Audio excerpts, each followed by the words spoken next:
Pernahkah teman-teman merasa seperti tidak diperhatikan? Seakan-akan usaha kita mencari ilmu, berdoa, dan mendekat pada Allah hanya dilakukan sendirian. Bayangkan, di setiap langkah kita ternyata ada malaikat yang diam-diam mengikuti dan bahkan mendoakan. Mereka mencatat nama kita satu persatu, memohon kepada Allah agar kita dirahmati dan diampuni. Bahkan, malaikat mengundang teman-temannya untuk ikut serta di majelis ilmu kita. Mereka berkata, "Kemari, di sini ada kumpulan anak muda yang mengingat Allah." Teman-teman, inilah salah satu keutamaan duduk di majelis ilmu. Apalagi di rumah Allah. Inilah tongkrongan yang tidak biasa. Ini adalah tongkrongan yang dihadiri oleh para malaikat. Setiap kali kita datang, doa dan berkah mengalir untuk kita. Mari kita simak bersama kisah Nabi Musa yang penuh pelajaran yang bisa menguatkan harapan dan keimanan kita pada Allah. Oke, bismillahirrahmanirrahim. Assalamualaikum warahmatullahi wabarakatuh.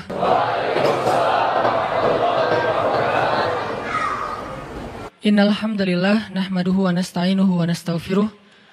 Asyhadu an la ilaha illallah wahdahu la syarikalah wa asyhadu anna Muhammadan abduhu wa rasuluh. Allahumma shalli wa sallim wa barik ala sayyidina wa habibina wa maulana wa syafi'ina Muhammadin. Radina billahi rabba wa bi Muhammadin nabiyya wa bil islami dina. Rabbi syrah li sadri wa yassir li amri wahlul 'uqdatan min lisani yafqahu qawli. Teman-teman sekalian, anak-anak muda Kota Bandung, Jawa Barat yang dirahmati Allah Subhanahu wa taala. Kita bersyukur kepada Allah sekarang bisa duduk lagi nongkrong di rumah Allah. Semoga tongkrongan kita ini termasuk salah satu tongkrongan yang di-follow oleh para malaikat. Karena emang setiap hari Allah mengutus sekian banyak malaikat ke muka bumi, berjalan di antara gang-gang di bumi untuk mencari tongkrongan zikir dan tongkrongan ilmu. Dan ketika malaikat ketemu dengan salah satu di antara tongkrongan zikir dan ilmu, apalagi isinya anak-anak muda, malaikat akan sangat excited dan nge-mention malaikat-malaikat yang lain dengan bahasa halummu ilayya. Kesini, di sini ada tongkrongan ilmu, tongkrongan zikir oleh anak muda. Sehingga kemudian semua malaikat yang tadi diutus oleh Allah buat nyari tongkrongan zikir akan berkumpul di antara mereka. Lalu ngedoain mereka, nge-mention nama mereka satu persatu. Jadi ketika kita sibuk untuk berzikir, malaikat sibuk untuk nyebut nama kita. Di-mention nama kita satu persatu untuk didoakan di hadapan Allah SWT. Ya Allah rahmati fulan, namanya gitu ya. Ya Allah ampuni dosa fulan. Ya Allah, ya Allah, ya Allah. Satu persatu disebutkan namanya oleh malaikat dan didoain terus-terusan sampai akhir dari majelis tersebut. Dan semoga kita termasuk orang yang namanya paling sering dimention oleh malaikat dalam doa-doa mereka karena sering duduk di dalam tongkrongan ilmu. Ditambah lagi kita nongkrongnya bukan di sembarang tempat, tapi nongkrongnya di rumah Allah, tempat yang paling mulia di muka bumi. Sehingga siapa yang paling sering nongkrong di rumah Allah untuk mencari ilmu, maka dia yang paling besar harapannya untuk dimudahkan Allah nongkrong di dalam surga Allah Subhanahu wa taala.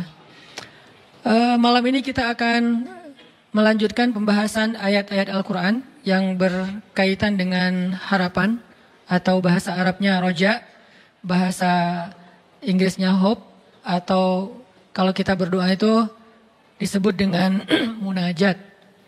Berdoa itu disebut dengan munajat, curhat, apalagi berharap, kemudian yang paling standar itu berdoa kepada Allah. Nah, kita akan bahas tentang ini. Tapi sebelum kita membahas tentang ini, coba teman-teman buka Al-Quran, surat Al-Qasas. Kita akan coba lihat tentang pentingnya berharap kepada Allah Subhanahu wa taala dalam kisah Nabi Musa alaihissalam. Surat Al-Qasas itu surat 28, dimulai dari ayat 14. Surat Al-Qasas surat 28 dimulai dari ayat 14. Jadi sharing atau nongkrong bareng yang kita lakuin Rabu malam ini sejak udah sekitar sebulan lebih, mulai kita masukin konten yang lebih ke membedah atau merenungkan ayat-ayat Al-Quran. Kayak pertama dimulai dengan surat Ad-Duha. Saya nggak tahu berapa kali pertemuan ya, tapi mudah-mudahan udah cukup kebayang nih. Kemudian dilanjutkan dengan surat Al-Insyirah atau Asy-Syarah yang juga mudah-mudahan jadi kayak motivasi buat kita supaya berlapang dada. Nah, malam ini kita akan coba bedah satu paragraf dari surat Al-Qasas, surat 28 ayat 14. Sebetulnya ayatnya sampai ayat 28 ya, satu lembar. Cuman kalau kita baca semuanya, waktu kita terbatas, jadi hanya baca beberapa ayat saja tentang berharap kepada Allah Subhanahu wa taala.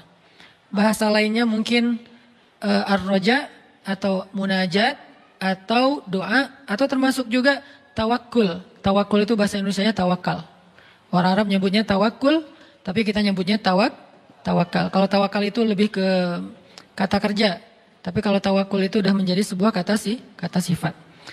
Oke, kita baca dari mulai ayat berapa? 14. A'udzu billahi minasy syaithanir rajim. Silakan.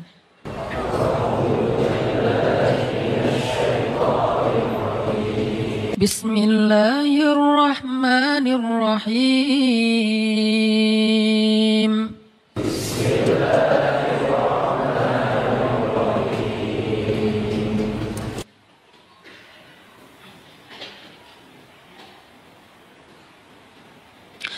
ولما بلغ أشده واستوى آتيناه حكما وعلما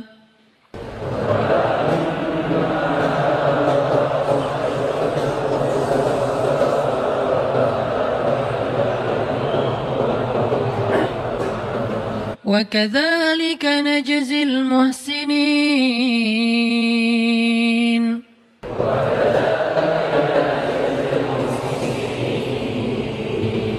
ودخل المدينة على حين غفلة من أهلها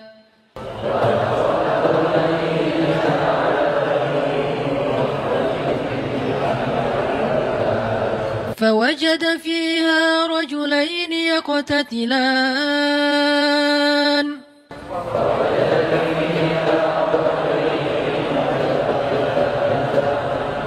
هذا من شيعته وهذا من عدوه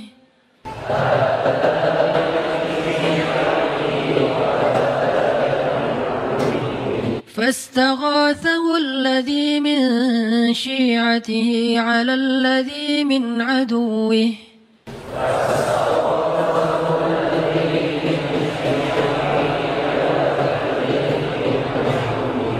فوكزه موسى فقضى عليه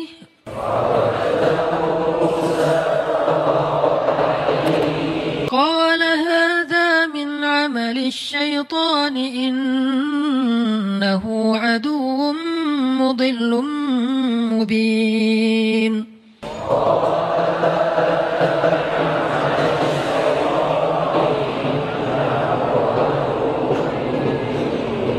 قال رب إني ظلمت نفسي فاغفر لي فغفر له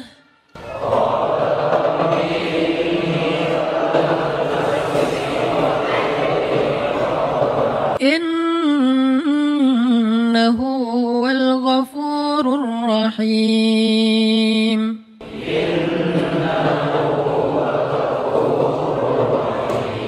قال رب بما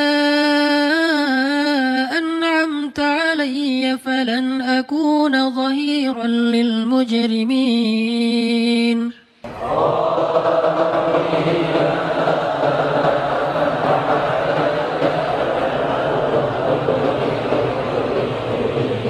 فأصبح في المدينة خائفا يترقب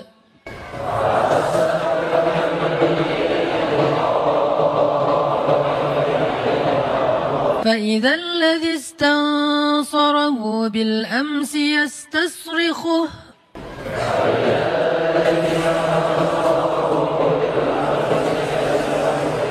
قال له موسى إنك لغوي مبين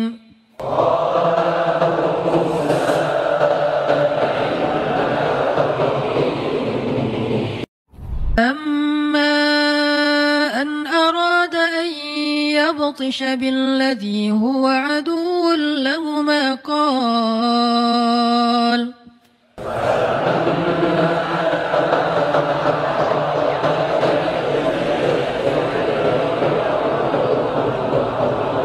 قال يا موسى أتريد أن تقتلني كما قتلت نفسا بالأمس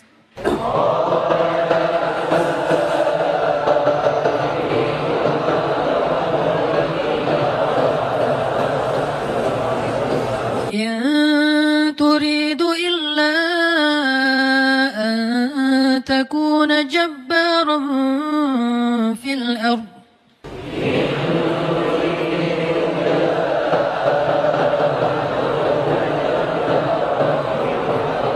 وما تريد أن تكون من المصلحين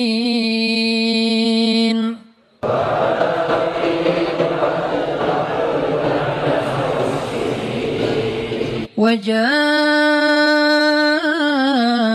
رجل من أقصى المدينة يسعى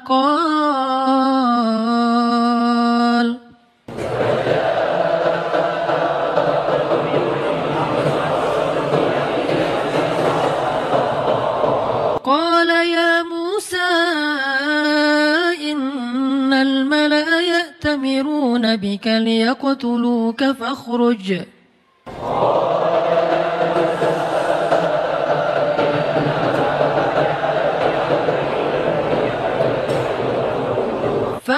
إني لك من الناصحين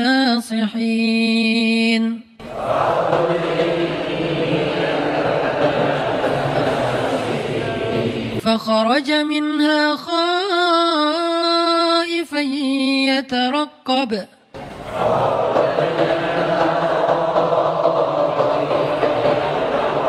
قال رب نجني من القوم الظالمين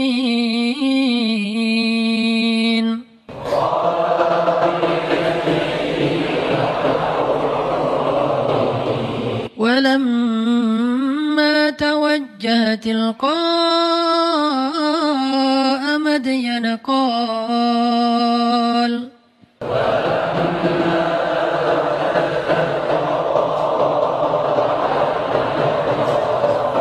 قال عسى ربي أن يهديني سواء السبيل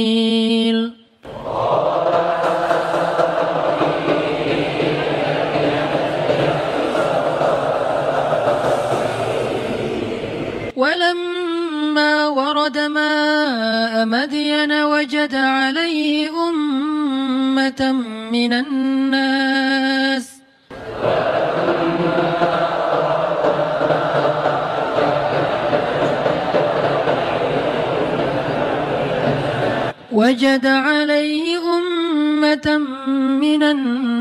يسقون ووجد من دونهم امرأتين تذودان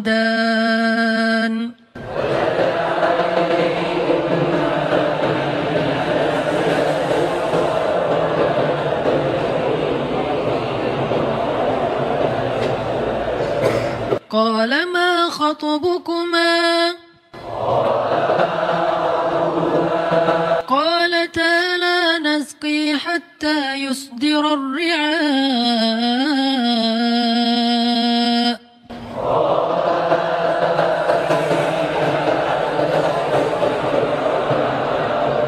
وأبونا شيخ كبير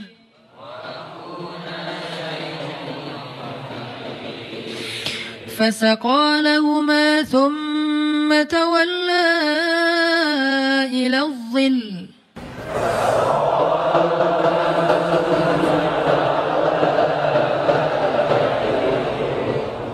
فقال رب إني لما أنزلت إلي من خير فقير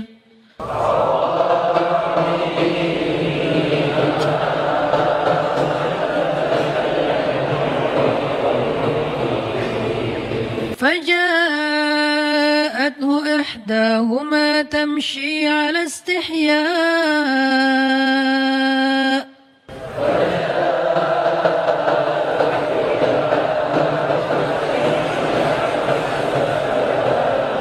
قالت إن أبي يدعوك ليجزيك أجر ما سقيت لنا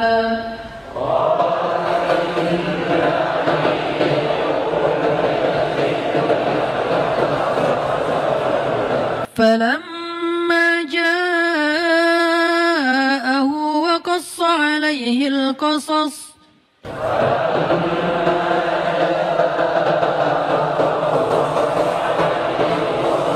قال لا تخف نجوت من القوم الظالمين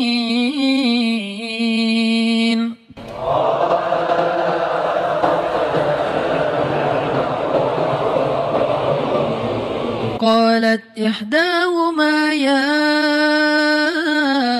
أبت استأجره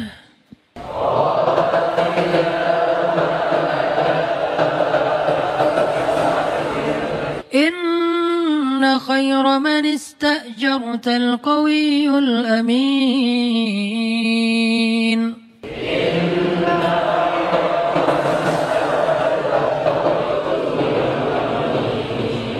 قال إني أريد أن أنكحك إحدى ابنتي هاتين على أن تأجرني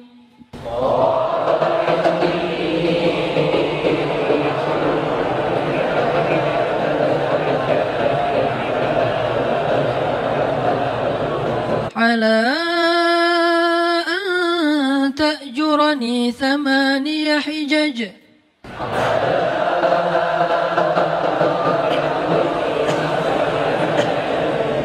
فإن أتممت 10 فمن عندك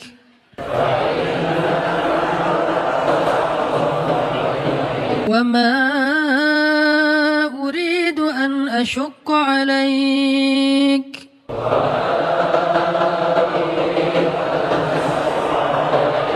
ستجدني إن شاء الله من الصالحين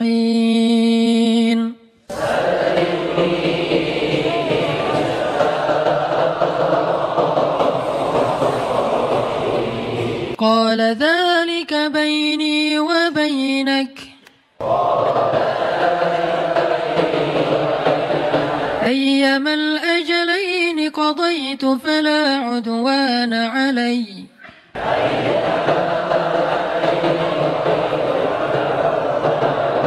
والله على ما نقول وكيل.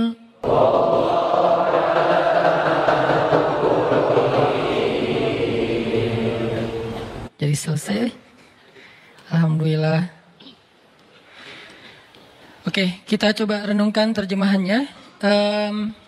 Challenge-nya buat teman-teman adalah menemukan dari paragraf ini berapa kalimat Musa berdoa atau berapa kali Musa berdoa. Saya bacain dulu terjemahannya.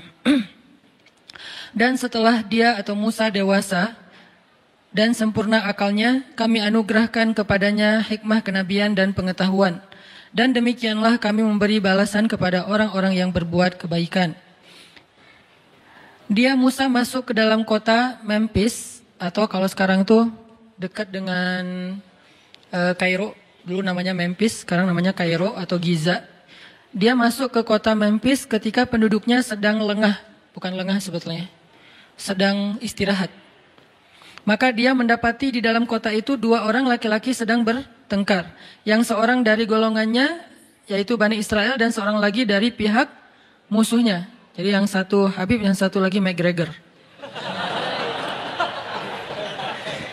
Kurang lebih lah ya, boleh-boleh lah ya. Orang yang dari golongannya meminta pertolongan kepadanya. Nah ini agak kurang nih sih. Orang yang dari golongannya, siapa golongannya? Orang Bani Israel ya, meminta pertolongan kepada Musa untuk mengalahkan orang yang dari pihak musuhnya. Lalu Musa bukan meninju, mendorong. Kalau meninju wajar kalau dia terbunuh. Ini hanya mendorong, makanya Musa kaget. Dan matilah musuhnya itu tiba-tiba. Dia Musa berkata, ini bukan perbuatanku, ini perbuatan setan. Sungguh setan itu adalah musuh yang jelas dan menyesatkan. Maksudnya pas Musa ngedorong itu setan ikut-ikutan gitu. Jadi double-double. Akhirnya orangnya mati. Musa berdoa, ya Tuhanku, sesungguhnya aku telah menzalimi diriku sendiri, maka ampunilah aku. Maka Allah mengampuninya, sesungguhnya Allah dialah yang maha pengampun lagi maha penyayang. Dia Musa berkata, ya Tuhanku, demi nikmat yang telah engkau anugerahkan kepadaku, maka aku tidak akan menjadi penolong bagi orang-orang yang berdosa lagi. Maksudnya, dia udah gak mau lagi nolongin orang-orang yang kayak gitu. Karena itu, dia Musa menjadi ketakutan berada di dalam kota itu sambil menunggu-nunggu akibat perbuatannya. Tiba-tiba, orang yang kemarin meminta pertolongan berteriak lagi meminta tolong kepadanya. Musa berkata kepada dia, engkau sungguh orang yang nyata-nyata tersesat. Ini terjemahannya, engkau sungguh itu bahasa kita apa? Benar ya, gitu. Kamu tuh emang orangnya aneh, nah, gitu maksudnya. Bukan engkau sungguh orang yang nyata-nyata tersesat. Benar ya, kamu tuh aneh banget ya. Dari kemarin bertengkar awalnya gitu kan ya. Nah ini nih bahasanya kurang lebih kayak gitu. Kenapa dari kemarin kamu gelut terus sama orang lain gitu. Maka ketika dia hendak memukul dengan keras orang yang menjadi musuh mereka berdua, musuhnya berkata, Musa, apakah kamu bermaksud pengen mau membunuhku sebagaimana kemarin engkau membunuh seseorang? Engkau hanya bermaksud menjadi orang yang berbuat sewenang-wenang di negeri ini dan engkau tidak bermaksud menjadi salah seorang dari orang-orang yang mengadakan perdamaian. Dan seorang laki-laki datang bergegas dari ujung kota seraya berkata, wahai Musa, sesungguhnya para pejabat negeri sedang berunding tentang hukuman atas kasusmu membunuh mereka. Atas hukuman atasmu untuk membunuhmu. Maka keluarlah dari kota ini. Sungguh aku orang yang memberi nasihat kepadamu dengan jujur. Maka keluarlah Musa dari kota itu. Kota apa? Memphis, Kairo. Maka keluarlah Musa dari kota itu dengan rasa takut. Waspada kalau ada yang menyusul atau mencarinya, menangkapnya. Dia berdoa, ya Tuhanku, selamatkanlah aku dari orang-orang yang zalim itu. Dan ketika dia menuju ke arah negeri Madian itu sekarang Yordania, dia berdoa lagi, mudah-mudahan Tuhanku memimpin aku ke jalan yang benar. Lalu ketika dia sampai di sumber air negeri Madian atau Yordania, dia menjumpai di sana sekumpulan orang yang sedang memberi minuman ternak mereka. Dan dia juga melihat di belakang orang banyak itu dua perempuan yang sedang menambat ternak mereka atau mengantri. Dia Musa bertanya, apa maksudmu dengan berbuat begitu? Bukan, apa masalah kalian? Gitu maksudnya. Kedua perempuan itu menjawab, kami tidak dapat memberi minuman ternak sebelum penggembala-penggembala lelaki itu memulangkan ternak mereka. Sedangkan ayah kami adalah seorang laki-laki tua yang sudah lanjut usia. Maka Musa pun memberi minuman ternak kedua perempuan itu. Kemudian dia kembali ke tempat yang teduh lalu berdoa, ya Tuhanku, sesungguhnya aku sangat memerlukan sesuatu kebaikan makanan yang engkau anugerahkan kepadaku. Kemudian datanglah kepada Musa salah seorang dari kedua perempuan tadi berjalan dalam keadaan malu-malu. Dia berkata, ayahku ingin mengundangmu ke rumah dan memberi balasan sebagai imbalan atas kebaikanmu memberi minuman ternak kami tadi. Kemudian Musa pun mendatangi ayahnya dan dia menceritakan kepadanya kisah tentang dirinya. Laki-laki tersebut berkata, janganlah engkau takut, sekarang engkau telah selamat dari orang-orang yang berbuat zalim itu. Dan salah seorang dari kedua perempuan itu berkata kepada ayah mereka, wahai ayah, jadikanlah dia sebagai pekerja di rumah kita. Sesungguhnya orang yang paling baik yang engkau ambil sebagai pekerja adalah orang yang kuat dan dapat dipercaya. Tiba-tiba ayahnya berkata kepada Musa, sesungguhnya aku bermaksud ingin menikahkan engkau dengan salah seorang dari kedua putriku, dengan ketentuan bahwa engkau bekerja kepadaku selama 8 tahun. Dan jika engkau sempurnakan 10 tahun, maka itu adalah tambahan darimu, tambahan kebaikan. Dan aku tidak ingin memberatkan engkau. Insya Allah engkau akan mendapatiku termasuk orang yang menepati janji. Musa menjawab, itu adalah perjanjian antara aku dengan engkau. Yang mana saja dari kedua waktu yang ditentukan itu telah aku sempurnakan, maka tidak ada lagi tambahan tuntutan atas diriku. Dan Allah menjadi saksi atas apa yang kita ucapkan. Inilah terjemahan dari paragraf tadi. Insya Allah nanti kita bedah, kita bahas setelah selesai sholat isya. Barakallah.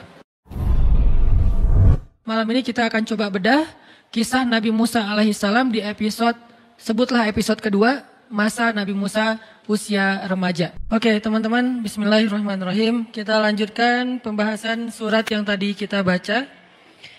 Tadinya pengen baca cuma setengah tapi keenakan karena emang sifat dari Al-Quran itu kan sebetulnya kalau kata Utsman bin Affan, kalau hati kalian, nggak enak juga nerjemahinnya. Kalau bahasa aslinya tuh kalau hati kalian bersih, maka kalian tidak akan pernah merasa bosan terhadap Al-Quran. Kalau saya sih bukan karena hati bersih, karena pengen bersihin hati. Jadi merasa kayak butuh baca lebih banyak, dan salah satu surat yang buat saya sih paling favorit itu selalu surat-surat atau ayat-ayat tentang kisah ya. Jadi kalau baca ayat kisah tuh rasanya kayak nonton film. Apalagi kisah para anbiya, kebayang langsung imajinasi kolosalnya, imajinasi adegan-adegan dramatisnya. Itu langsung kayak nonton film, terus kayak ngenikmati banget alur-alurnya. Nah ini termasuk surat ataupun kisah tentang Nabi Musa alaihissalam. Teman-teman kalau perhatiin kisah Nabi Musa di Al-Quran itu agak acak memang. Kayak misalnya kisah pertama tentang Nabi Musa di Al-Quran itu surat apa? Al-Baqarah. Karena di Al-Baqarah itu kan langsung masuk cerita Bani Israel ya.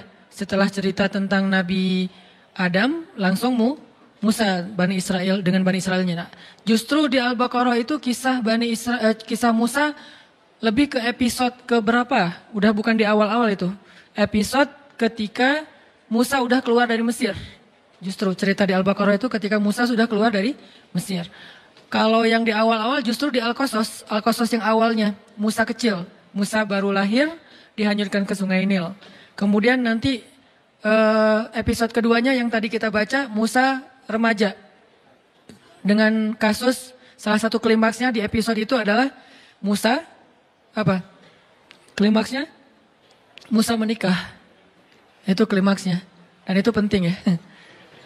Jadi di episode kedua itu klimaksnya Musa menikah. Kalau episode pertama klimaksnya Musa dihanyutkan ke Sungai Nil. Kalau yang kedua klimaksnya Musa menikah. Nanti ketiga ada di surat Toha. Ketika Musa udah nikah dan pengen balik ke Mesir ya. Terus di tengah jalan dapat wahyu untuk berdakwah kepada Firaun. Allah tunjukin beberapa bukti kekuasaan Allah. Klimaksnya adalah ketemu Firaun.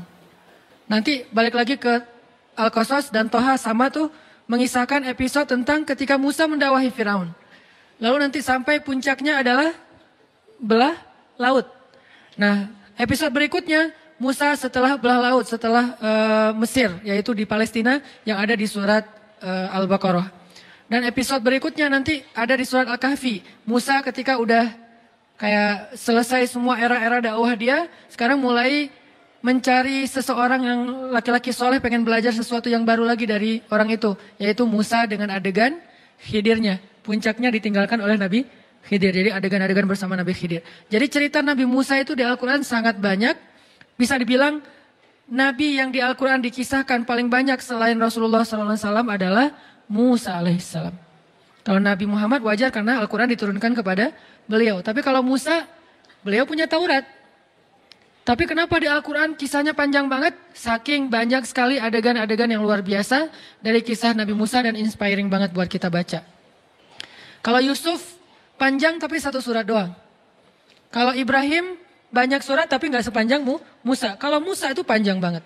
Kalau Zakaria misalnya ada di 2 atau 3 surat nggak terlalu panjang juga lah. Maryam oke, tapi Musa lebih panjang dari mereka semuanya.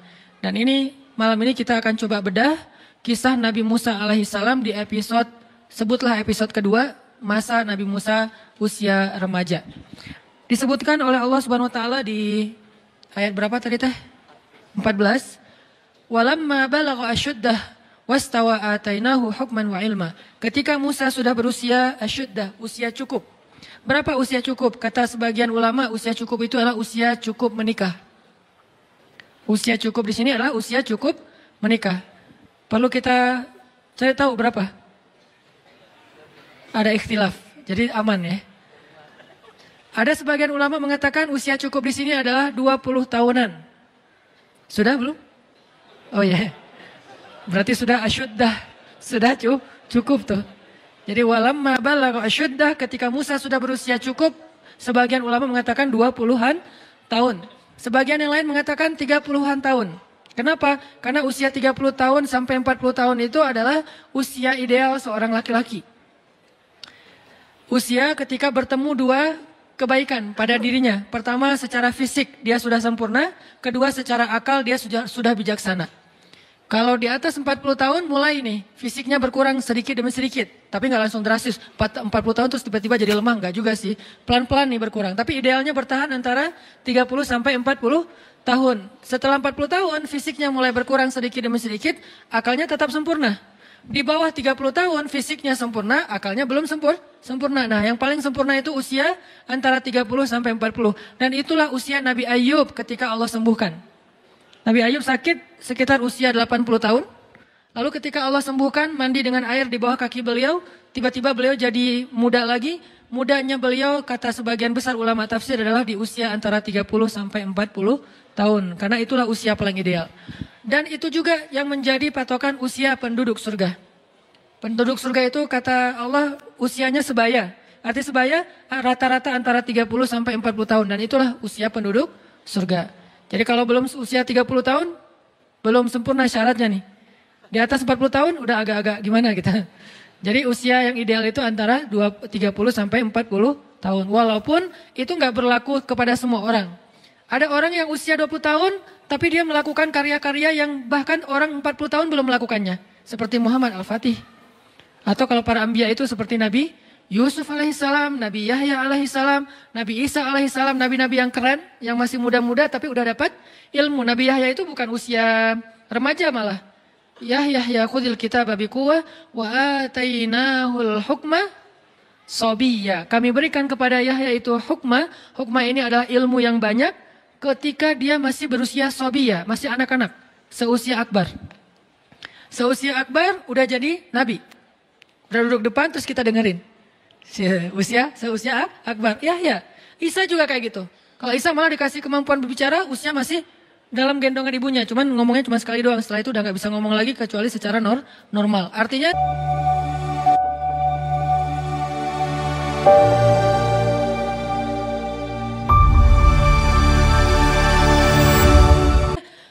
nggak berlaku kepada setiap orang. Ada juga misalnya kayak sahabat usia belasan tahun udah memimpin pasukan yang prajuritnya itu sahabat senior. Siapa sahabat ini? Usamah bin, bukan Laden ya. Usamah bin Zaid. Siapa Usamah bin Zaid? Anaknya Zaid. Zaid itu siapa? Anak angkatnya Rasul. Walaupun kemudian gak boleh mengatasnamakan Zaid bin Muhammad. Anak angkatnya Nabi. Adegan yang terkenal dari Zaid apa? Pernah menikah dengan Zainab. Lalu bercerai, Zainab dinikahi oleh Rasul. Jadi cerita pernikahan Zainab ini agak lumayan dramatis juga. Antara Zaid dan Rasulullah gitu. Agak lumayan lah ceritanya luar biasa. Jadi anaknya namanya Usamah. Usamah usia SMP, kalau di kita sekitar 14 tahun. Usia SMP udah memimpin sebuah pasukan perang. Dia udah jadi kayak panglima militer. Anggota pasukannya, prajuritnya siapa? Umar bin Khattab. Coba. Kelas-kelasnya sahabat awalun. Yang dijamin masuk surga, yang Rasulullah bermusyawarah dengan mereka. Siapa panglimanya? Usamah bin Zaid. Itu usianya belum asyuddah. Tapi secara mentalnya, keilmuannya, kebijaksanaannya, bahkan mungkin fisiknya udah sempurna. Artinya angka di dalam Al-Quran dan hadis jangan dijadikan sebagai patokan persis. Sehingga nanti kita kayak mempermasalahkan angka. Misalnya 55 kilo. Permasalahan kan enggak gitu sih. 55 kilo itu adalah gambaran ideal. Orang tergantung dengan berat tubuh. Ada yang berat tubuh dan tinggi tubuhnya. Kalau tinggi tertentu 55 jadi nggak ideal. Mungkin idealnya adalah 60. Dengan tinggi tertentu mungkin idealnya adalah 30. Anak kecil misalnya gitu.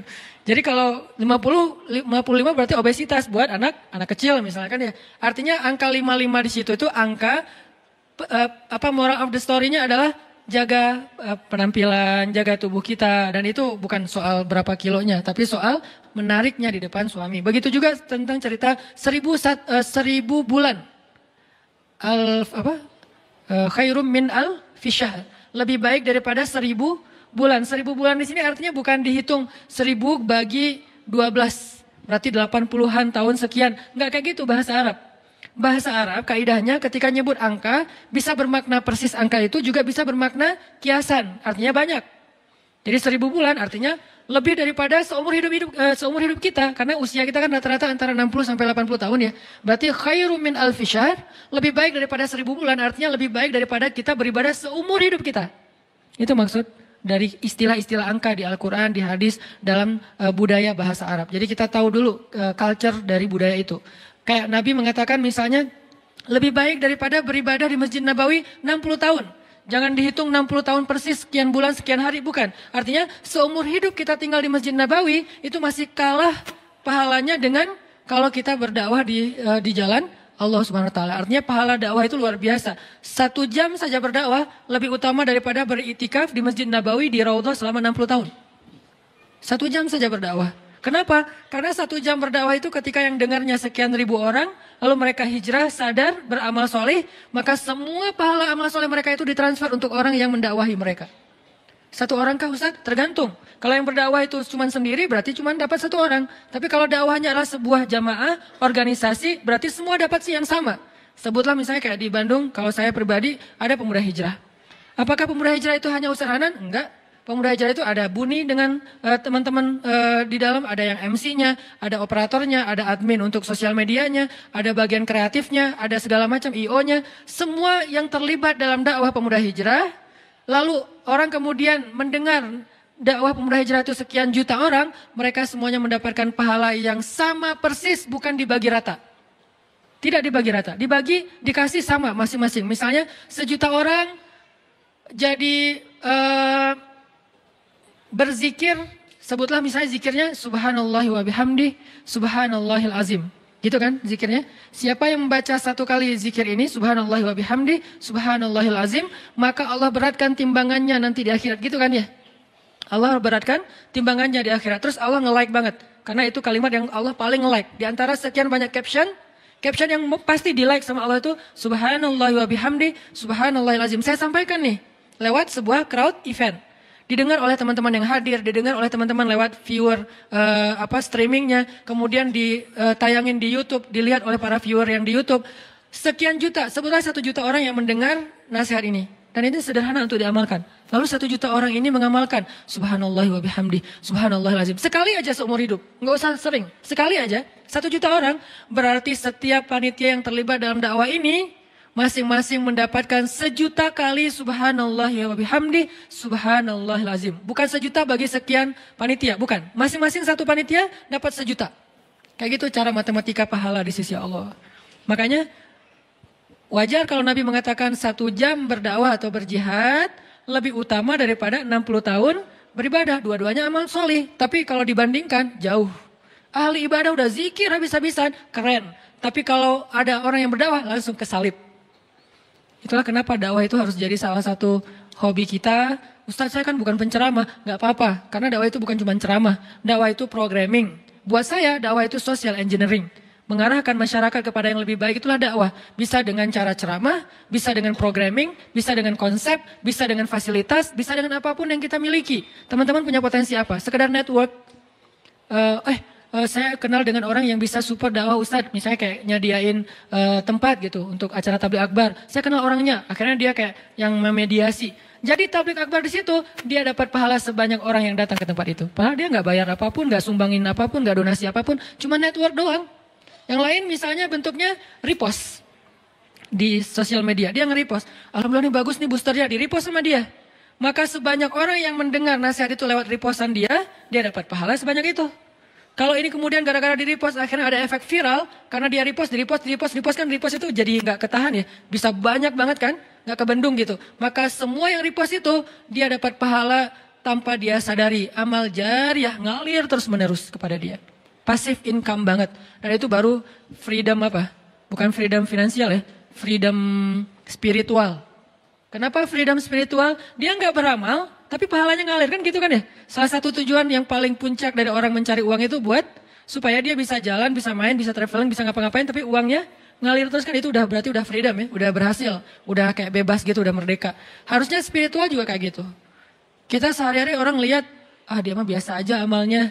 Jangan menjudge. Kita nggak tahu amal orang lain. Allah yang lebih tahu.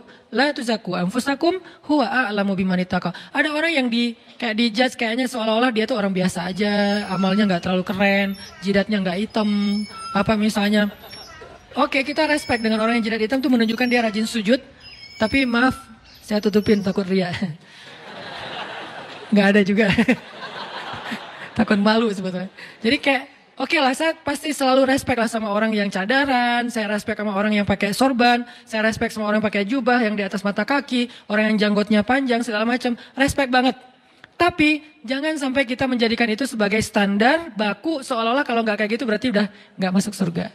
Karena bisa jadi orang nggak terkenal sama sekali, tapi dia kerjaannya ngapain? Repost-repostin ceramah aja. Ceramah Ustaz Abdul Somad di repost, ceramah saya di repost, Ustaz Felix, Ustaz Umar Mita, siapapun, Ustaz Adi Dayat, di repost. Dia kayak beramal soleh itu lewat itu. Atau dia bikin kayak apps gitu atau apalah untuk ngebantu dakwah para ustadz. Pokoknya dia pengen dakwah ini berkembang. Saya ustadz gak bisa ceramah tapi bisa membuat ceramah ustadz itu viral. Biar beri saya kesempatan. Akhirnya dia bikin. Akhirnya banyak sekali pahala dari yang dia dapatin. Ini namanya dakwah. Balik lagi kepada pembicaraan tadi. Angka dalam bahasa Arab tidak selalu persis maknanya angka kayak gitu. Tapi juga bermakna banyak, bermakna lebih dan seterusnya dan seterusnya. Nah Musa ketika usianya sekitar 20 atau 30 tahun. Tapi saya lebih condong dengan pendapat ulama yang mengatakan 20 tahun. Karena nanti dia masih ada masa masa melamar seorang cewek dan bekerja selama 10 tahun. Jadi usia 30 tahun kemudian Musa menikah. Maka Allah berikan kepada dia hukman wa ilma. Hukman wa ilma. Apa bedanya hikmah dengan ilmu? Kalau ilmu itu adalah, kalau dalam bahasa ayat ini ilmu itu adalah wawasan, pemahaman, ilmu pengetahuan. Kalau hukman, kebijaksanaan. Orang yang Allah berikan nubuwah biasanya diberikan hukman wa ilma. Sama kayak Nabi Yahya, wa atainahul hukma sabiyya. Kami berikan dia kebijaksanaan. Jadi usia 20 tahun Nabi Musa itu udah bijaksana. Dan puncak dari kebijaksanaan, apa puncak dari kebijaksanaan? Kata Nabi, Rasul hikmah makhafatullah. Puncaknya bijaksana itu adalah takut kepada Allah. Puncaknya. Jadi orang gak disebut bijaksana kalau dia gak takut kepada Allah.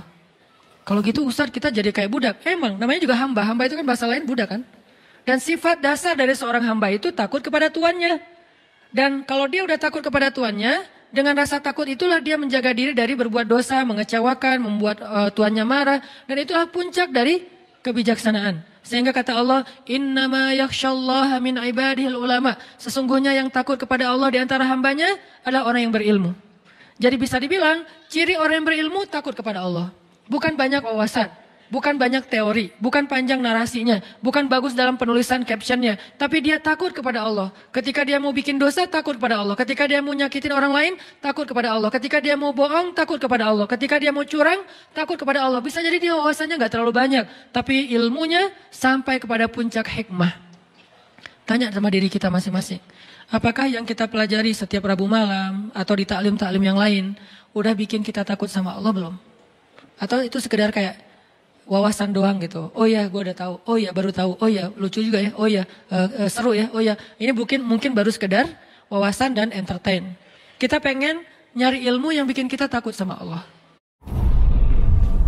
Allah anugerahkan dalam diri kita, sebagiannya adalah ujian. Halu'a, jazu'a, manu'a, ajula, dha'ifa. Ini kan sifat-sifat manusia yang harus diberesin. Terus ngeberesinnya pakai apa?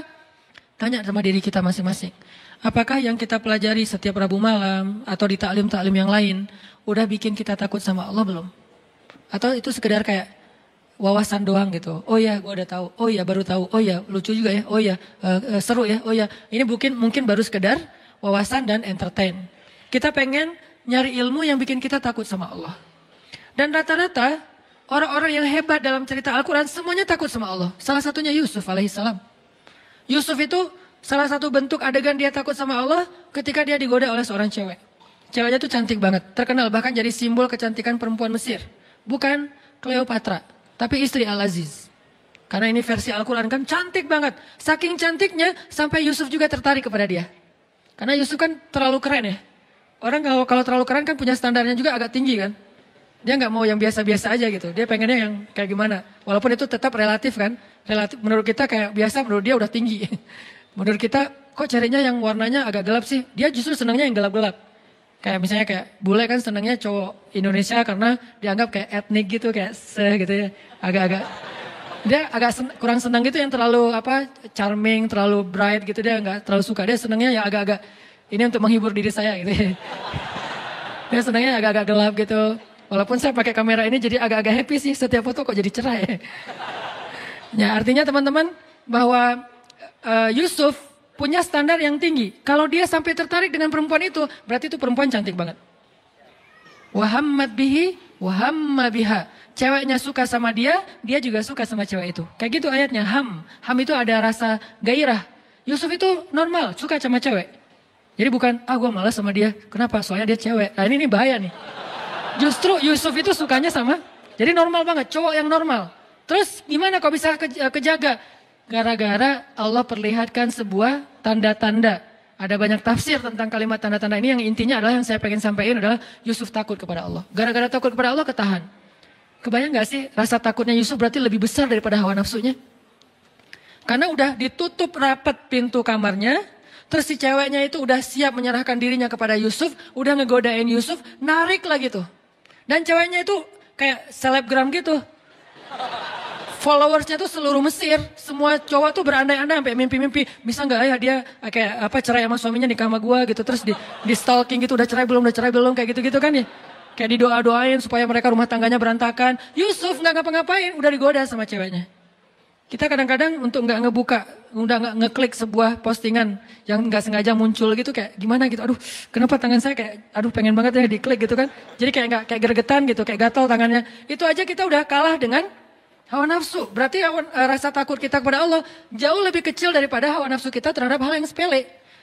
Ini ujiannya sepele banget loh, cuman ngeklik doang kan sepele ya. Berarti kalau itu aja kita kalah, berarti emang rasa takut kita kepada Allah tuh hampir dibilang kayak nggak ada. Sedangkan Yusuf alaihissalam, beliau udah ada di dalam ruangan, ketutup, ceweknya cantik banget, di atas rata-rata, semua tipe cewek yang ideal tuh ada pada diri dia tuh, udah ideal banget lah pokoknya. Dan Yusuf juga normal, hamma biha, dan suka sama cewek itu, tertarik sama cewek itu, juga ingin mengekspresikan hasratnya kepada cewek itu. Tapi tiba-tiba Allah ingatkan bahwa Allah nggak suka dengan perbuatan ini, lalu Yusuf langsung lari. Ditarik dari belakang. Lari sekencang mungkin, ditarik lagi. Bukan, aku udah lari ya, kamu tarik ini bukan salah aku ya, udahlah balik. Enggak gitu sih. Modus banget kan ya. Ustadz saya sih udah menghindar, tapi dia aja yang terlalu semangat kayak agresif gitu Ustadz. Saya kan gak bisa mengecewakan orang lain, daripada saya zalim. Itu modus. Jadi benar-benar ditarik. Jadi bukti bahwa Yusuf serius lari itu sampai sobek. Dan baju Yusuf itu dari bahan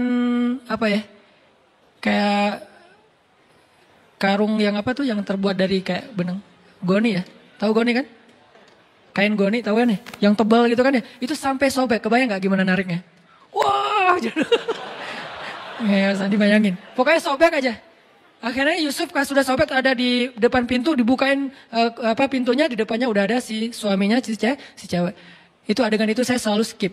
Nggak kebayang gitu gimana perasaan suaminya. Dan suaminya ini orangnya bijaksana banget. Masih nanya, nggak langsung gebukin. Padahal dia punya banyak pengawal, dia kan seorang penguasa kan. Bisa aja Yusuf langsung digebukin rame-rame, langsung dihilangkan dari peredaran. Enggak, dia mah nanya dulu nih ada apa, kenapa kalian kayak gini berdua di dalam kamar. Si ceweknya kan ketakutan, langsung bilang, ini nih cowok ini nih godain saya nih. Dia tutup pintunya dan dia ingin menyakiti saya. Kamu mau melepaskan orang yang kayak gini sama istri kamu? Terus datang seorang yang lain yang bijaksana, dia mengatakan, Tuhan jangan dulu menyimpulkan, coba lihat baju siapa yang sobek. Kalau baju Yusuf yang sobek di depan, berarti Yusuf memaksa cewek ini untuk melakukan perbuatan dosa. Sehingga cewek ini meronta-ronta sobek di depan. Tapi kalau Yusuf bajunya sobek di belakang, berarti Yusuf ingin lari tapi cewek ini yang narik. Coba lihat, ternyata di belakang. Cewek ini udah gak bisa menghindar. Tapi karena ini berita bisa menghebohkan jagat online, bisa viral di mana-mana, dan ini membahayakan stabilitas politik negara, akhirnya emang kayak gitu pertimbangan kata ulama tafsir. Akhirnya tetap raja ini menghukum Yusuf. Di sini ada semacam kebohongan publik nih. Kenapa? Karena kalau sampai berita keluar itu adalah ceweknya yang bersalah, maka akan mempermalukan keluarga raja banget. Sehingga tetap Yusuf yang dihukum. Propaganda lah ya. Yusuf dihukum walaupun dia nggak salah. Dan rajanya udah respect sama Yusuf. Nanti sehingga ketika ada masalah nanya juga ke Yusuf. Intinya apa teman-teman? Rasa takut Yusuf kepada Allah itu luar biasa. Sampai ke tingkat kayak gitu masih bisa nahan. Kalau nggak ada perasaan apa-apa nahan, ya itu nggak ada ujiannya. Jadi ketika kita normal, Ustadz normal kan, Ustadz tertarik sama lawan jenis, ya Yusuf juga normal. Ustadz manusiawi kan saya marah? Ya, tapi Nabi Musa juga manusiawi. Nabi Musa juga bisa marah. Ustadz normal kan kalau kita sakit hati? Ya, Nabi Ayub juga bisa sakit hati ketika beliau ditinggalkan gara-gara beliau sakit. Normal kan Ustadz kalau kita misalnya kayak nyerah aja udah capek? Ya, Nabi Yunus juga pernah kayak gitu dan ditegur oleh Allah. Jadi hal-hal yang normal manusiawi ini bukan berarti kita boleh melakukannya. Yang normal dan manusiawi pada diri kita sebagiannya adalah ujian, bukan boleh melakukan. Ini kan anugerah dari Allah. Tuhan yang menciptakan saya gini loh, Ustaz, saya gak pernah minta. Tuhan menciptakan saya dari awal, sejak saya kecil tuh saya udah gak tertarik dengan lawan jenis, sukanya hanya sesama jenis. Ini kan Allah yang kasih, gak bisa. Karena kenapa? Sebagian besar dari yang Allah anugerahkan dalam diri kita, sebagiannya adalah ujian. Halu'a, jazu'a, manu'a, ajula, dha'ifa. Ini kan sifat-sifat manusia yang harus diberesin. Terus ngeberesinnya pakai apa? Innal insana lafi khusr. Manusia kalau cuma ngikutin hawa nafsunya atau ke sisi kemanusiaannya, khusr, rugi. Terus cara untuk mengobatinya? Illal ladzina amanu wa amilus solihat wa tawassaw bil haq wa tawassaw bis shawab. Apa maksudnya? 3 di situ. 1, belajar iman kepada Allah. Jadi kalau kita ngerasa bahwa emang ini kayak bawaan saya dari lahir, Ustaz. Emang ini penyakit saya, Ustaz. Emang ini manusiawi, Ustaz. Tapi saya tahu ini salah. Ini ujian dari Allah untuk saya nih. Dan saya pengen hidup saya jihad melawan ini aja deh. Orang lain mungkin amalnya tahajud. Orang lain mungkin amalnya sholat duha. Orang lain mungkin amalnya sedekah. Kalau saya amalnya lawan hawa nafsu. Dan bukankah Nabi mengatakan melawan hawa nafsu itu jihad yang besar? Hawa nafsunya apa? Macam-macam. Hawa nafsu terhadap lawan jenis. Hawa nafsu terhadap sesama jenis. Sama hawa nafsunya. Lawan jenis nafsu, sesejenis juga nafsu. Cuma agak-agak sedikit gimana gitu. Tapi sama-sama hawa, sama-sama rasa yang gairah. Gairah itu bahasa Arab, gairah dalam diri kita. Nah inilah jihad kita. Cara melawannya gimana Ustaz? Illal ladzina amanu, belajar iman. Belajar yakin sama Allah, belajar lebih dekat sama Allah, belajar lebih mengenal Allah, 1. Kedua, wa amilus solihat, sibukkan diri kita dengan hal-hal yang positif. Ke masjid, taklim, belajar ngafal Quran, belajar ini, belajar itu. Yang positif-positif lah, membantu orang lain. Yang buat kita tersibukkan dengan hal-hal yang produktif, bermanfaat, positif gitu. Atau bahkan mungkin semangat untuk mencari, bikin usaha, bisnis Yang penting positif, produktif. 2. Ketiga, watawassaw bil haq, watawassaw bis sabr. Apa maksud dari kalimat ini? Lingkungan. Maksud dari watawassaw bil haq, karena kalimatnya saling, berarti lingkungan. Cari lingkungan yang bisa jaga kita, yang bisa menasihati kita, yang bisa mengingatkan kita ketika kita salah. Cari lingkungan itu. Jangan cari lingkungan yang justru membiarkan kita, bahkan menyemangati kita dalam berbuat dosa, bahkan mendorong kita, bahkan menjerumuskan kita. Jangan itu lingkungannya, karena itu nggak akan bisa selamat dari khusr, dari kerugian. Wa tawassaw bil haq wa tawassaw bis sabr, artinya cari lingkungan yang bisa membuat kita lebih termotivasi dalam kebaikan-kebaikan. Al-mar'u ala dini khalili. Seseorang tergantung siapa temannya. Itu berlaku dalam spiritual, berlaku dalam bisnis. Seorang motivator bisnis mengatakan, kalau Anda ingin menjadi orang sukses, coba perhatikan 5 orang yang paling dekat dengan Anda. Sukses belum? Kalau 5 orang yang paling dekat dengan Anda bukan orang sukses, berarti Anda gak akan bisa sukses. Terus perhatikan, berapa pendapatan mereka dalam sebulan. Kali 5, bagi 5. Rata-rata, maka segitulah pendapatan Anda. Itu kata seorang motivator bisnis. Artinya, tetap dalam motivasi bisnis saja, teman itu sangat mempengaruhi diri kita, kesuksesan kita. Kalau kita pengen sukses di kampus, berteman dengan 5 orang yang sukses di kampus. Pengen sukses dalam pernikahan, berteman dengan orang yang 5 nikah muda. Insya Allah nikah muda. Kalau 5-5-nya sama-sama Jovisa, ya wajar lah kita sampai sekarang masih. Teman lo siapa? Itu yang lagi ngahulang di pojok situ. Kenapa? Habis diputusin, oh ya. Yang kedua, gak bisa move on. Yang ketiga, stalkingin mantan. Yang keempat, jadi 5 temannya semuanya belum bisa move on dari masa lalu gitu. Dan nasibnya sama, diputusin. Gak ada yang nyambung gitu ya. Berarti ya wajar. Perhatikan siapa teman kita. Intermezzo doang. Intinya adalah, tapi serius ya. Intinya adalah, dalam amal soleh juga kayak gitu teman-teman. Karena saya kundayan, saya nahnu du'at wa laysa qudat, kami adalah dai bukan hakim. Jadi saya tidak menjawab pertanyaan itu dari sisi fatwa. Ustaz Abdul Somad sudah menjawabnya dari sisi fatwa tentang masalah LGBT dan segala macam. Itu bagiannya Ustaz Abdul Somad. Allahu alam, beliau lebih mengerti ilmu daripada saya. Saya dai, maka saya ngasih solusi. Solusinya apa? Tadi, belajar iman, belajar amal soleh, cari lingkungan. Karena kenapa? Kita sangat terpengaruh oleh lingkungan. Jadi Nabi Yusuf juga normal, sangat normal. Istrinya Nabi Lut normal. Kalau nggak normal nggak nikah sama Nabi Lut dong. Kan normal kan berarti istrinya Nabi Lut, bukan istrinya cewek mana gitu. Enggak kan ya? Jadi dia nikah dengan laki-laki, berarti normal dong istri Nabi Lut. Terus masalahnya apa? Dia kayak mendukung orang yang punya ujian. Saya nggak nyebut dengan bahasa lain, saya lebih suka menyebutnya dengan ujian. Karena semua kita diuji, ada yang diuji dengan sifat kikir. Ustadz, saya tuh insya Allah kalau tahajud rajin. Kalau duha, alhamdulillah. Tapi kalau sedekah kenapa ya? Agak-agak berhitung gitu Ustadz. Kayak susah banget mau ngetik angkanya gitu Ustadz. Kalau bisa nol semua gitu. Nolnya sih banyak, tapi nggak ada angka satunya kan sama aja ya. Nol semua. Kayak susah banget mau ngasih. Ada orang kayak gitu teman-teman. Ada yang kebalikan. Ustadz, saya tuh emang kalau insya Allah kalau sedekah saya jor-joran gitu. Tapi kalau disuruh puasa sunnah, kayak berat banget Ustadz. Boleh nggak Ustadz puasa Ramadan saya pakai qadha aja, saya pakai fidyah aja. Nggak apa-apa, fikih fidyahnya berapa Ustadz? Sekian genggam beras, saya kasih 1 ton deh. Nggak bisa. Jadi ada orang yang diuji dengan sifat kikir, ada yang diuji dengan sifat males, ada yang diuji dengan sifat baperan, suka cemburu yang berlebihan, suka curiga yang berlebihan dengan pasangannya. Kita setiap hari harus live Sherlock ya. Lo kemana aja gitu kan ketahuan gitu kan ya. Kayak super duper gitu kan. Terlalu posesif misalnya. Itu kan ujian ya.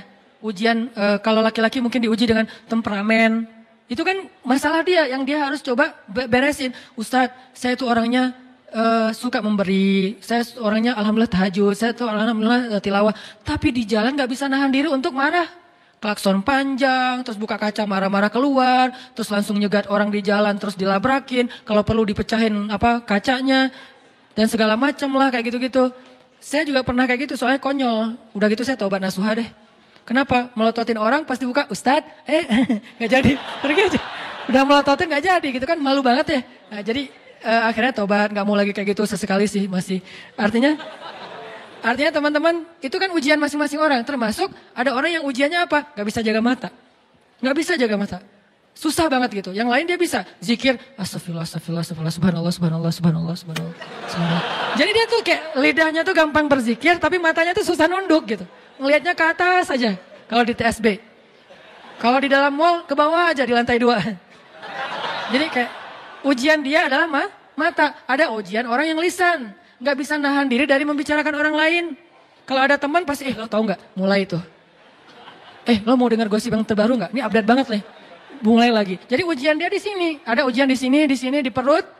Ada juga yang kalau bahasa Nabi itu di antara perut dengan lutut. Ujiannya adalah hawa nafsunya. Semua orang dikasih ujian oleh Allah untuk dia survive dengan ujian itu. Dan mungkin itulah jalan dia ke surga. Termasuk orang yang tadi ujiannya suka kepada sesama jenis. Itu ujian dia. Saya nggak mau menjudge dengan istilah penyakit atau apa. Itu bagian ustadz yang lain. Buat saya itu ujian buat teman-teman. Yang punya masalah ini. Coba kita beresin. Bukan dia doang yang punya ujian. Kita juga punya, cuman beda. Kalau ujian yang lain misalnya kayak ujiannya tuh susah untuk ngelupain kesalahan orang. Ujiannya itu susah untuk ngobatin sakit hati. Ujiannya itu kayak susah khusyuk dalam sholat. Asal udah sholat, asal udah takbir, banyak ide. Allahu Akbar. Oh iya benar tuh. Jadi asal udah takbir dapat banyak ide gitu. Jadi kayak kalau dia udah mentok, buat sholat pura-pura. Bisa pas itu dapat ide gitu. Pas pura-pura gak keluar ide. Oh harus beneran ternyata. Wudu beneran, Allahu Akbar. Tuh kan dapat ide beneran ya.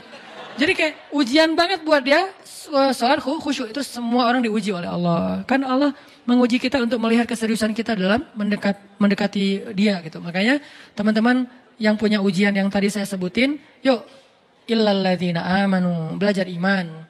Belajar iman itu apa Ustadz? Belajar iman itu bukan belajar wawasan, belajar ngerasain iman di sini nih. Cinta sama Allah, takut sama Allah, apalagi kalau udah sampai ketakut, ya udah punya benteng tuh. Sehingga ketika Umar bin Abdul Aziz pertama kali jadi khalifah, lalu dia kayak speech gitu, sambutan presiden baru gitu kan. Ketika dia speech, kalimat pertama yang keluar dari Umar bin Abdul Aziz apa? Inni akhafun nar. Saya takut kepada neraka. Itu kalimat pertamanya Umar bin Abdul Aziz ketika menjabat sebagai presiden.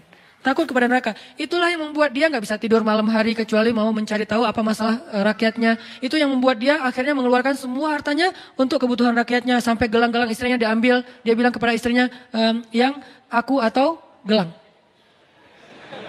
Maksudnya gimana? Kalau kamu pilih aku, maka berikan gelang itu untuk rakyat. Kalau kamu pilih gelang, maka aku tinggalkan kamu secara baik-baik, kita jalan sendiri-sendiri. Kayak gitu Umar bin Abdul Aziz. Jangan langsung dipraktekin ya. Karena Umar bin Abdul Aziz ngomong kayak gitu setelah mendidik istrinya sekian tahun. Dan istrinya juga bukan perempuan biasa. Ummul Ayal, perempuan ini namanya Fatimah. Itu juga anak raja, orang hebat banget, soleha banget. Makanya Umar bin Abdul Aziz tahu lah level istrinya. Sehingga dia bilang, yang gelang atau aku? Setelah dijelaskan oleh Umar bin Abdul Aziz, apa kata jawaban istrinya? Wahai Umar bin Abdul Aziz, yang bukan cuman gelang, dunia dan seisinya kalau kamu minta aku berikan selama Allah ridho kepadaku. Itulah istri yang soleha. Berdoalah semoga kita diberikan makmum seperti istri Umar bin Aziz. Tapi kitanya harus jadi Umar bin Abdul Aziz. Jangan yang gelang atau aku. Buat apa? Mau beli motor baru. Nggak benar ya. Mau beli apa misalnya kayak kebutuhan kayak hawa nafsu kita doang. Jangan. Artinya itulah mereka. Karena takut kepada Allah ketahan dari berbuat dosa. Umar bin Khattab juga kayak gitu. Karena takut kepada Allah hanya gara-gara salah ngomong ke seorang nenek-nenek yang beragama Nasrani. Itu kepikiran gak bisa tidur malam. Ada nenek-nenek datang ke Umar bin Khattab bilang, ya Amirul Mukminin, udah jadi Amirul Mukminin, presiden. Ya Amirul Mukminin, saya ini nenek-nenek yang punya banyak utang. Nenek-nenek punya banyak utang. Nggak sanggup bayar. Boleh nggak saya minta tolong dari Baitul Mal supaya saya bisa bayar utang? Buat apa utangnya nek? Kok banyak banget? Nenek kolektor barang-barang antik? Bukan. Saya itu hutang karena nggak punya keluarga yang menafkahi saya, sehingga saya berhutang, udah numpuk sekarang. Angkanya sih nggak gede, cuman buat seorang nenek-nenek yang nggak punya pekerjaan besar. Akhirnya Umar mengambil dari Baitul Mal, dibayarin hutangnya. Nggak sengaja Umar ngelihat nenek-nenek ini pakai kalung salib. Umar baru tahu ternyata dia Nasrani, bukan Muslim. Akhirnya Umar nanya gini, nenek udah ngelihat kan Islam kayak gimana? Ya, gimana menurut nenek? Islam agama yang luar biasa. Kamu adalah seorang pemimpin yang adil. Saya respect banget dengan agama kamu. Nek, kenapa nenek gak masuk Islam? Ngomong gitu. Ya, saya udah tua, udah gak sanggup mikir yang kayak gitu-gitu, terlalu berat buat saya. Buat dia tuh ideologi itu berat. Perdebatan mana yang benar, mana yang salah berat. Ya udah, pulang aja Umar. Sampai di rumah Umar kepikiran, astagfirullah ya Allah, apakah saya memaksa nenek itu masuk Islam gara-gara adegan tadi? Gimana nih kalau gitu memaksa berarti saya udah melanggar ayat la ikraha fiddin. Tidak boleh memaksa dalam urusan agama. Astagfirullah ya Allah, maafin saya nggak ada maksud, nggak sengaja. Lama dia kepikiran, malam nggak bisa tidur, bolak-balik nggak bisa tidur. Sampai ditanya sama istrinya Umar, Atika, ya Umar kenapa kamu nggak bisa tidur? Ya Allah ampuni saya. Dia nggak mau ngomong sama istrinya semalaman. Kenapa? Takut sama Allah. Besok dia datang kepada seorang sahabat yang paling bijaksana, Ali bin Abi Thalib. Ali itu paling bijaksana, luar biasa ilmunya. Ya Abul Hasan panggilannya. Ali, gimana nih? Gimana emang ceritanya? Diceritain. Wahai Umar, kamu bermaksud memaksa? Tidak. Kalau gitu innamal a'malu binniyat. Beneran? Beneran. Alhamdulillah gitu coba. Kemana sekarang iman ini di antara kaum muslimin? Di mana nilai-nilai ini di antara kaum muslimin? Kenapa nilai ini sekarang adanya di Jepang? Kenapa nilai ini adanya di Korea? Kenapa nilai ini adanya di Eropa, di New Zealand? Padahal adegan sederhana kan? Dan gak ada paksaan juga karena udah dikasih bantuannya baru ngomong masuk Islam dong nek gitu. Cuman dia takut ini terjebak dalam pemaksaan sehingga semalaman gak bisa tidur. Dosa, bahkan bisa gak dibilang dosa. Kesalahan kayak gitu aja bikin Umar gak bisa tidur. Kebayang gak kesalahan yang lebih gede dari itu? Sampai ada seorang ibu-ibu yang masak batu tuh, ngerebus batu karena anaknya kelaparan. Terus Umar lewat, ibu kenapa ibu ngerebus batu?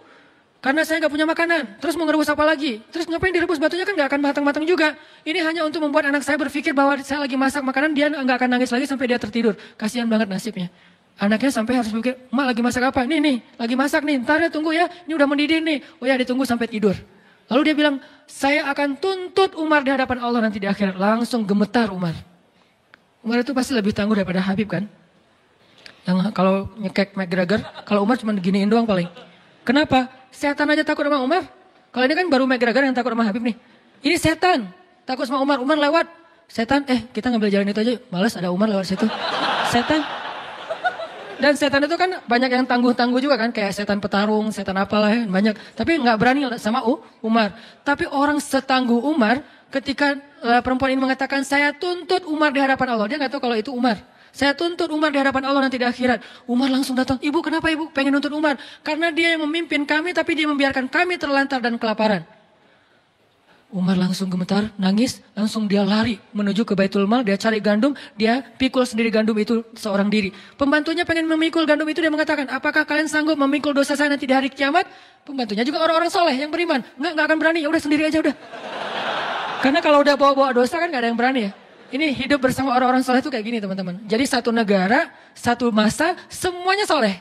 Jadi semua yang kita dengar itu adalah tentang Allah, Rasul, akhirat, surga, neraka. Jadi kayak indah gitu hidupnya teh. Nah, akhirnya Umar memikul sendiri, langsung bukan cuma mikul taruh, Bu udah ya, udah gak ada lagi urusan dengan Umar ya, enggak. Langsung ibu ganti batunya buang aja, masukin terus diaduk sama Umar sampai jadi roti, disuapin kepada anak kecil yang tadi udah kelaparan banget. Sampai udah beres, baru Umar pergi. Setelah Umar pergi, pembantunya mengatakan, Bu ibu tahu gak siapa orang tadi? Siapa? Dialah Amirul Mukminin Umar bin Khattab. Ibu itu tersenyum dan mengatakan, ya Allah saya cabut tuntutan kepada Umar bin Khattab di akhirat. Gak jadi dituntut. Lalu pembantu ini memberitahu kepada Umar, Umar udah dicabut tuntutannya. Alhamdulillah sujud syukur Umar. Ini modal takut. Makanya Nabi mengatakan, Ra'sul hikmah makhafatullah. Puncaknya ilmu itu, puncaknya hikmah itu adalah takut kepada Allah. Kan kita pernah dengar cerita dua orang yang jual beli tanah dulu. Gara-gara sama-sama takut pada Allah. Yang satu jual tanah, yang satu beli. Udah selesai jual beli tanah, transaksi udah beres. Yang beli tanah itu, tanah kebun gitu, nyangkul-nyangkul. Nemu emas di dalam tanah kebun yang baru dia beli. Langsung dia cari saudaranya yang tadi jualin tanah ke dia. Bro gitu, akhi, saya dapat emas dari kebun kamu. Oh alhamdulillah itu kalau gitu. Enggak, justru innalillah. Coba, innalillah kenapa? Ini kan harta kamu, jadi saya gak mau ngambil ini saya balikin ke kamu. Enggak, ini bukan harta saya, kan saya udah jual tanahnya. Tapi kan kamu jual tanah, bukan jual emas. Kalau jual emas saya juga gak akan sanggup beli. Tapi kan dengan apa yang ada di dalamnya. Tapi transaksinya gak ada kalimat itu. Gak ada kalau ada emas nanti akan jadi hak saya. Enggak kan. Pokoknya itu udah saya jual lah hak kamu. Enggak, saya gak berani nanti pada dituntut di akhirat. Enggak mau. Akhirnya dorong-dorongan emas. Kalau zaman kita tarik-tarikan emas. Kalau dia tuh dorong-dorongan emas. Ini punya kamu, enggak punya kamu. Dibilangin punya kamu, punya kamu, enggak. Bertengkar gara-gara gak mau dapetin emas. Kebayang gak tuh solehnya? Kalau sekarang bertengkar karena pengen dapetin emas. Akhirnya, terus gimana nih? Pokoknya saya gak terima. Kenapa gak terima? Masa emas ini milik saya? Harusnya kan milik kamu. Aneh. Ini pertengkaran paling aneh dialognya. Saya juga gak terima, enak aja kamu mengklaim itu milik saya, kan harusnya milik kamu. Jadi saling mengklaim dia gak punya emas. Ini aneh banget nih, modalnya apa? Makhafatullah, takut kepada Allah. Akhirnya datang ke hakim. Hakimnya juga bingung. Kenapa bingung? Takut pada Allah. Karena ketika dia salah memberi keputusan, dia akan dituntut di hadapan Allah nanti. Sebetulnya gaji dia lebih kecil daripada tuntutan nanti di akhirat. Buat dia bingung, gimana nih? Ya Allah beri saya petunjuk. Gini aja deh. Kamu punya anak? Punya. Laki perempuan? Laki. Kamu punya anak? Laki perempuan? Oh ya udah, kalau laki-laki nggak bisa. Laki perempuan oke ya. Nikahin anak kalian, kasih emas ini sebagai mahar. Gimana bro? Ya terserah anaknya juga sih. Ya udah kita tanya ke anaknya. Pas tanya ke anaknya, ya aku sih terserah ayah. Udah beres. Akhirnya menikahlah putra dan putri dari dua orang ini yang bersengketa. Dan emas ini menjadikan modal pernikahan mereka. Masya Allah, makhafatullah. Kemana sekarang iman ini di antara kaum muslimin? Di mana nilai-nilai ini di antara kaum muslimin? Kenapa nilai ini sekarang adanya di Jepang? Kenapa nilai ini adanya di Korea? Kenapa nilai ini adanya di Eropa, di New Zealand? Kenapa bukan di Saudi Arabia, di Mesir, di Timur Tengah, di Indonesia yang negara dengan mayoritas kaum muslimin? Kemana semua teks-teks mulia yang luar biasa dalam Islam? Karena kita hanya menjadikannya wawasan, bukan iman. Ilmu tidak menjadi kebaikan kalau hanya sekedar wawasan di sini. Dia baru menjadi sesuatu ketika dia berasa di hati, lalu kita jadikan itu sebagai perilaku kita sehari-hari. Makanya teman-teman, ini baru satu ayat ya. Ayat 14, belum sempat bahas yang lain, gak apa-apa deh ya. Arti hukma wa ilma kayak gitu. Itulah gambaran tentang Musa. Jadi kebayang sekarang gimana solehnya Musa, gimana taatnya Musa, karena Allah sendiri mengatakan dia dapat hikmah. Itu gambaran hikmah dalam sisi moral, dalam sisi spiritual, itu hikmah artinya. Sehingga ketika kita tahu arti hikmah, sekarang kita kebayang gimana solehnya Musa. Kalau kita anggap hikmah itu sekedar wawasan, kita nggak kebayang solehnya Musa itu kayak gimana. Soleh banget, hal yang paling detail aja soleh. Di zaman Ibnu Mubarak, ada seorang laki-laki minjem. Kalau nggak salah Ibnu Mubarak, kalau nggak salah, beliau meminjam pulpen, pena gitu. Pena dulu kan dari kayu ya. Bukan pena yang bertinta, penanya doang, nggak ada tintanya. Minjam pena dari kayu tertentu gitu, kayu yang sebetulnya murah banget. Di Irak, apa di Basra, apa di Kufah gitu, saya lupa juga nama ulama, nanti dicek lagi di beberapa kajian. Nah, beliau minjam, terus karena kayak terburu-buru gitu, kebawa penanya. Kebawa sampai ke Hijaz. Hijaz itu di daerah Arab Saudi. Baru pas buka-buka bagasinya, buka-buka tasnya, ini kan pena yang saya pinjam beberapa hari yang lalu. Akhirnya dia balik lagi ke Irak hanya demi mengantarkan pena itu. Kenapa? Ketika ditanya oleh pemilik pena jawabannya apa? فَمَنْ يَعْمَلْ مِثْقَالَ ذَرَّةٍ خَيْرًا يَرَهُ وَمَنْ يَعْمَلْ مِثْقَالَ ذَرَّةٍ شَرًّا يَرَهُ. Siapa yang berbuat dosa walaupun sekecil zarrah, apalagi ini lebih gede daripada zarrah, maka nanti akan dipertanggungjawabkan di akhirat. Khaf, takut kepada Allah SWT. Makanya orang-orang yang berilmu itu takutnya kepada Allah itu luar biasa. Belum lagi nanti bentuk ketakutan mereka kepada Allah itu kalau baca Quran, nangis. Wa idza tuliyat 'alaihim ayatur rahman wa idza tuliyat 'alaihim ayatur rahman kharru sujjadan wa bukiya. Mereka tersungkur, mereka bersujud, mereka menangis ketika dibacakan ayat Allah. Tersungkur artinya apa? Gak kuat berdiri, itu artinya tersungkur. Kayak Umar bin Khattab, la uqsimu biyaumil qiyamah wa la uqsimu bin nafsil lawwamah ayahsabul insanu an lan najma'a 'idhamah bala qadirin ala an nusawwiya banana. Baru berapa ayat dibaca surah Al-Qiyamah, lututnya sudah gemetar. Udah gak kuat menopang lagi tubuhnya. Sehingga tersungkur jatuh. Umar jatuh bukan karena kekuatan musuh. Tapi jatuh karena kekuatan iman. Musuh gak ada yang bisa menjatuhkan Umar. Musuh gak ada yang bisa membuat Umar terduduk. Musuh tidak ada yang bisa membuat Umar terbaring, tersungkur. Gak ada musuh yang bisa membuat Umar tersungkur. Kecuali iman yang membuat dia tersungkur dengan sendirinya. Kenapa? Iman Umar bentuknya khauf kepada Allah. Takut kepada Allah. Sehingga ketika baca ayat ini tersungkur. Khalid bin Walid. Siapa yang gak kenal dengan nama besar ini? Khalid bin Walid sampai mengatakan, Nabi bilang apa? Hampir tidak ada perempuan yang bisa melahirkan anak seperti Khalid. Hampir tidak ada perempuan yang bisa melahirkan anak seperti Khalid. Saking kerennya Khalid. Jadi susah perempuan bisa ngelahirin anak sekualitas Khalid. Fisiknya, fatonah itu briliannya dalam urusan strategi militer. Dan belum pernah dia duel, kalah itu belum pernah. Dan di tangannya udah belasan pedang patah dalam duel-duel kayak gladiator gitu. Itu Khalid banget. Dan dia saking hebatnya Khalid, kalau teman-teman mau tahu sehebat apa Khalid, lihat pasukannya. Karena pasukan yang hebat gak mau dipimpin oleh pemimpin yang biasa. Pasukannya itu Musanna, Sa'ad bin Abi Waqqas, Ikrimah. Banyak nama-nama besar dari pasukannya. Saya banyak baca nama tokoh-tokoh hebat dalam Islam. Pasukannya, 1000 pasukannya, satu orang saja bisa mengalahkan 1000 musuh. Satu laki-laki yang sebanding dengan 1000 musuh. Musanna tidak akan kalah satu pasukan yang di dalamnya ada Musanna. Ini adalah prajuritnya Khalid. Kebayang gak gimana panglimanya? Prajuritnya aja kayak gini. Nah Khalid yang luar biasa dahsyatnya ketika baca surat Al-Muddathir sampai tentang ayat bapaknya yaitu Walid Al-Mughirah. Bapaknya kan gak masuk Islam dan meninggal dalam keadaan kufur. Dan sampai Allah menyebutkan neraka untuk Walid di dalam Al-Quran surah Al-Mudaththir, neraka Sakar gitu. Khalid ketika membaca neraka Sakar yang disebutkan untuk ayahnya, menangis 3 hari 3 malam. Kenapa dia menangis? Kan ayahnya yang masuk neraka. Saking takutnya dia, ya Allah, kalau saya gak dapat hidayah, hampir saya mengikuti ayah saya. Seandainya saya keras kepala, mau mengikuti semua nasihat dari ayah saya, bagaimana seandainya ayat ini menyebutkan tentang saya, ya Allah. Saking takut dan bahagianya campur aduk, dia menangis 3 hari 3 malam. Karena dia kebayang, dia hampir seperti ayahnya. Karena di antara anak-anaknya Walid, Khalid itu kesayangan ayahnya. Sebagaimana Umar kesayangan juga ayahnya. Ini tokoh-tokoh yang kesayangan ayah mereka masing-masing nih. Karena kesayangan ayahnya, dia apet banget sama ayahnya. Kemana ayahnya pergi, dia pergi. Apa yang ayahnya bicarakan, dia bicarakan. Apa yang ayahnya anggap benar, dia anggap benar. Gak pernah berselisih dengan ayahnya, kecuali tentang Islam. Gak pernah berselisih dengan ayahnya kecuali tentang Islam. Itu juga setelah ayahnya meninggal baru dia berselisih. Kebayang kalau ayahnya masih hidup, kemudian mereka meninggalnya bareng, ayahnya dengan Khalid dalam keadaan kufur. Itulah yang membuat Khalid campur aduk antara bahagia dengan takut dengan kalimat Sakar tadi itu. 3 hari menangis. Nangis 3 hari. Gak ada hari tanpa menangis.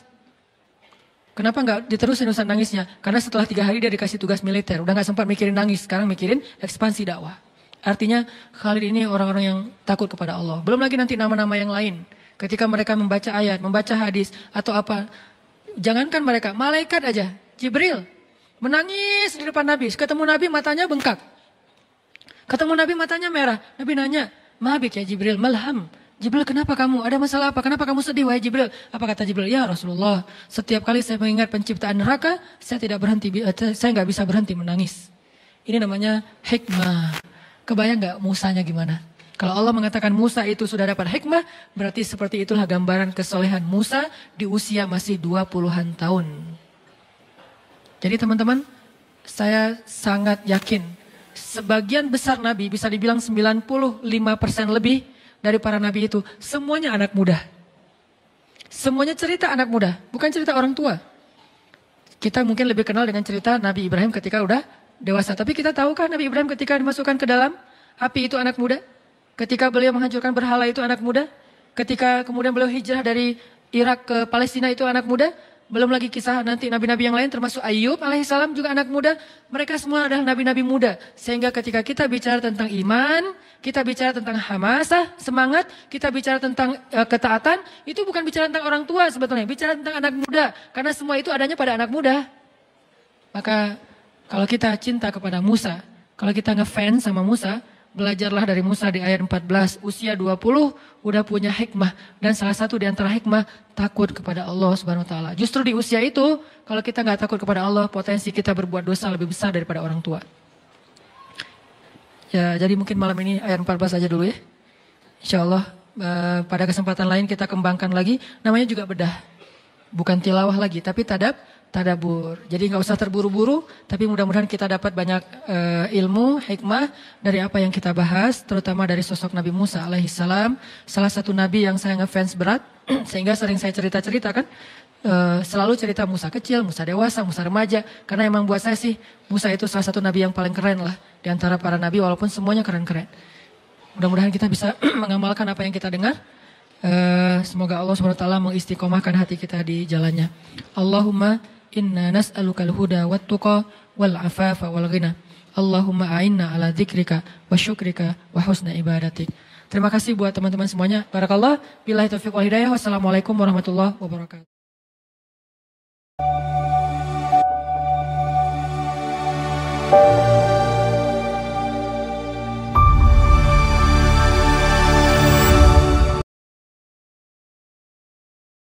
Ustaz Hanan Attaqi memulai ceramahnya dengan menggambarkan keutamaan berkumpul di rumah Allah dan bagaimana para malaikat mencari majelis ilmu dan zikir di muka bumi. Beliau menceritakan bahwa para malaikat sangat antusias ketika menemukan kumpulan anak muda yang berdiskusi tentang ilmu dan zikir di masjid. Para malaikat tersebut tidak hanya hadir, tetapi juga mendoakan setiap individu yang hadir dalam majelis itu, menyebut nama mereka satu persatu, agar Allah memberikan rahmat dan ampunan. Ustaz Hanan menekankan bahwa duduk di rumah Allah untuk mencari ilmu adalah tonggak penting yang bisa membawa seseorang menuju surga. Kemudian Ustaz Hanan mengajak jamaah untuk merenungkan kisah Nabi Musa alaihissalam dalam surah Al-Qasas ayat 16 dan seterusnya. Beliau membahas tentang pentingnya harapan dan tawakal kepada Allah melalui perjalanan hidup Nabi Musa. Saat Musa mencapai usia dewasa, Allah memberinya hikmah dan pengetahuan. Ustaz Hanan menggambarkan episode ketika Musa secara tidak sengaja membunuh seseorang saat mencoba membantu seorang dari kaumnya. Kejadian ini membuat Musa ketakutan dan ia berdoa memohon perlindungan kepada Allah. Dalam pelariannya menuju Madyan, Musa kembali berdoa agar Allah membimbingnya ke jalan yang benar. Di Madyan, Musa membantu dua wanita memberi minum ternak mereka dan setelah itu ia berdoa lagi, menunjukkan betapa Musa selalu bergantung dan berharap kepada Allah dalam setiap situasi. Di akhir ceramah, Ustaz Hanan menyoroti bagaimana Allah memberikan hikmah dan ilmu kepada Nabi Musa di usia mudanya. Beliau menekankan bahwa kebijaksanaan sejati datang dari rasa takut kepada Allah dan kepatuhan kepadanya. Ustaz Hanan mendorong para pemuda untuk meneladani Nabi Musa dengan membangun karakter yang kuat, mengasah ilmu, dan selalu memiliki rasa takut yang positif kepada Allah. Dengan demikian, mereka dapat menjalani hidup dengan tujuan yang jelas, kerendahan hati, dan kesadaran akan kehadiran Allah dalam setiap langkah mereka.